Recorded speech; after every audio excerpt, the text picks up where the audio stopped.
Welcome back to the Sun and Moon Tarot. Today we will find what is good and what is hidden.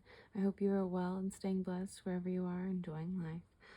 Welcome back, of course.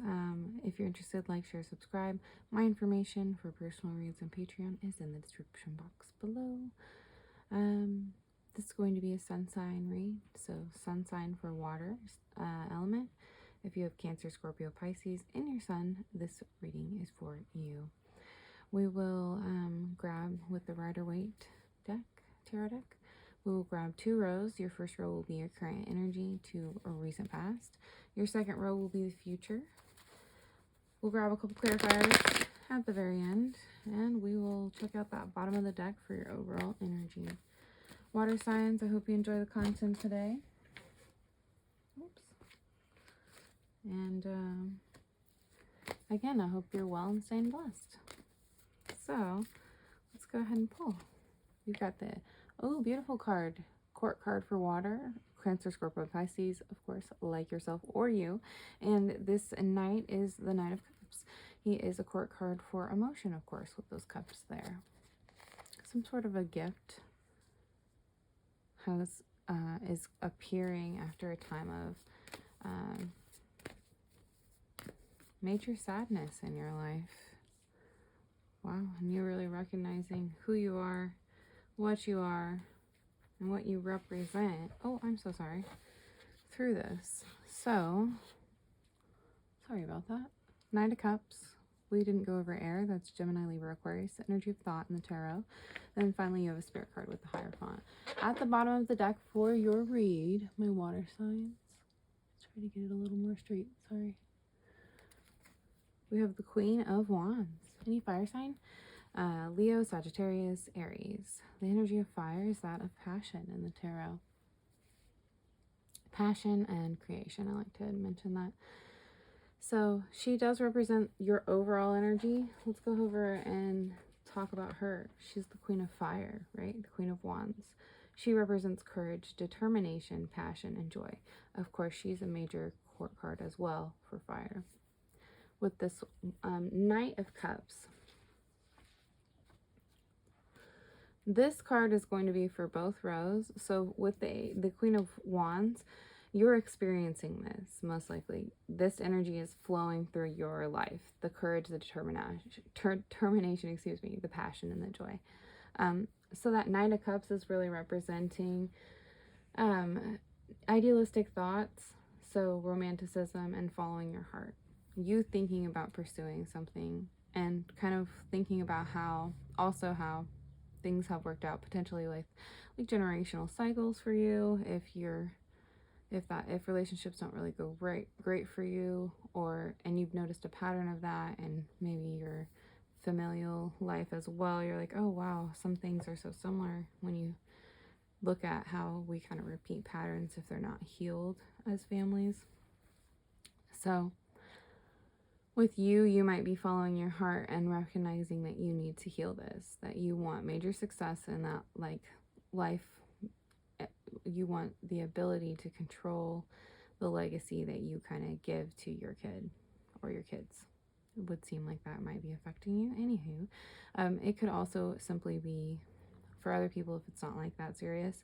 If it's more like you're recognizing how to follow your heart, as you don't want to continue patterns that were passed down by your family, right? It might not be about your kids. It could more so be about your recognizing those patterns and the pain that it can cause for you and your loved ones.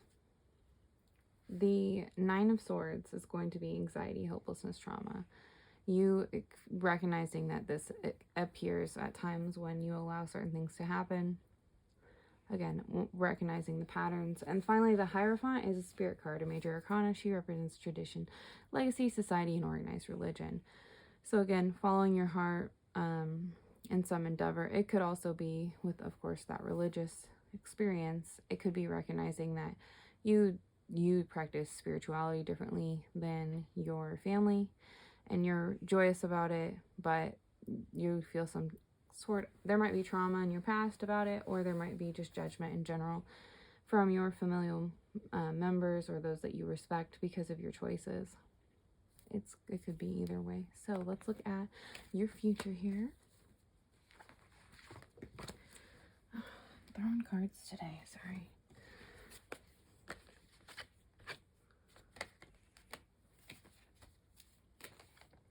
Okay, so water signs, let's see what this joy, this determination, this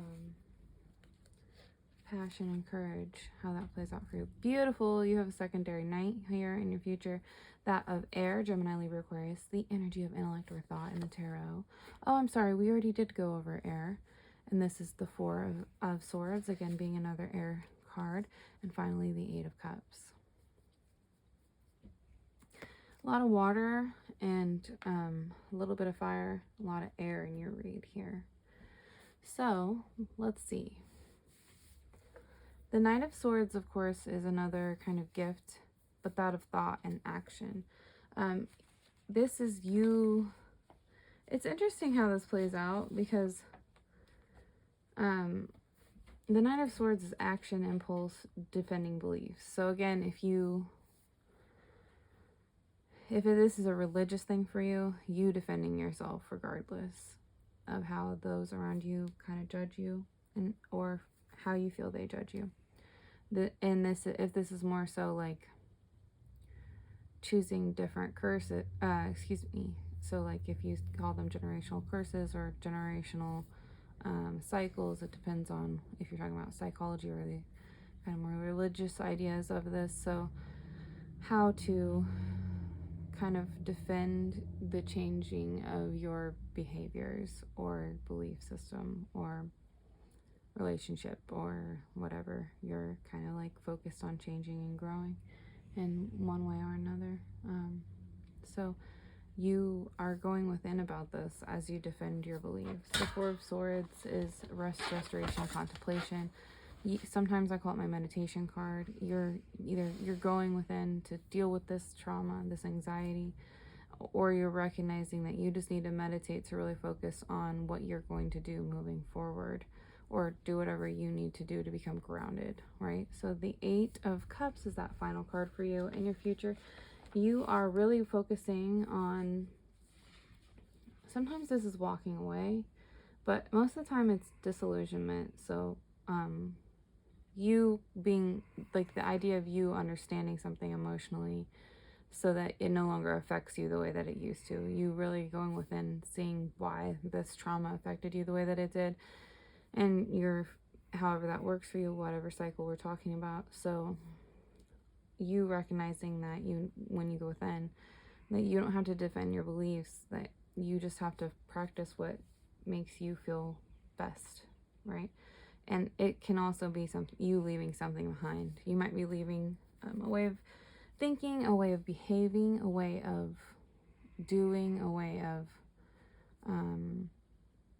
or like also like actual people or a career or etc.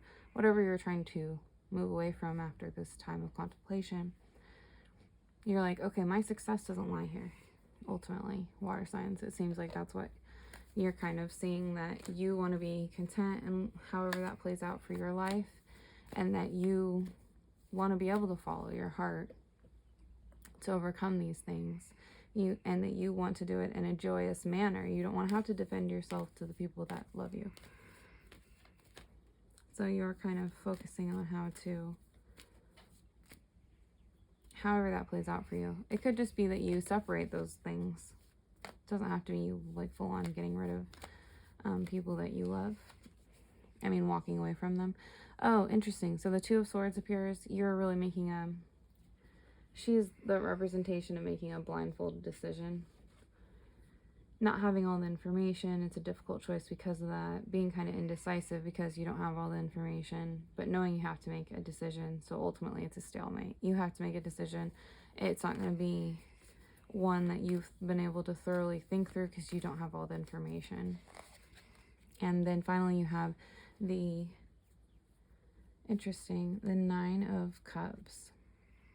So these clarifiers are really for both rows, but I was curious about this disillusionment. So it would seem like you're not going to really know how to handle this situation. you're going to go within and really focus on how to, and you're going to do your best to do it intuitively as you work through this information. But ultimately, the choice, the decision, whatever you end up doing is going to be a blindfolded one. And so you will do it, and then you will recognize the disillusionment will be clear after you walk away from something or make a major decision. However this plays out for you, you finally have the Nine of Cups. Beautiful card. This card does represent satisfaction, luxury, and emotional stability. The ability to have what you wish with emotional contentment. That seems to be a pattern for my sun reads, that people are really interested in emotional stability this month, which, I mean, you're going from Pisces to Aries, so that does not surprise me. We are really focusing on endings here with this read, though. You're making a major decision and moving forward through something. You're doing it with courage, with passion. You're doing it so that you feel successful and feel joy as you do it. But you are also experiencing some form of like trauma. So that means that you are overcoming something from your past with that anxiety and that hopelessness, going within and doing so in a manner that allows you to just follow your gut and end up realizing that you did the right thing for you and your loved ones probably as well. So I hope you enjoyed the content, water signs. I certainly enjoy making it. Love you all. Have a beautiful season. Bye.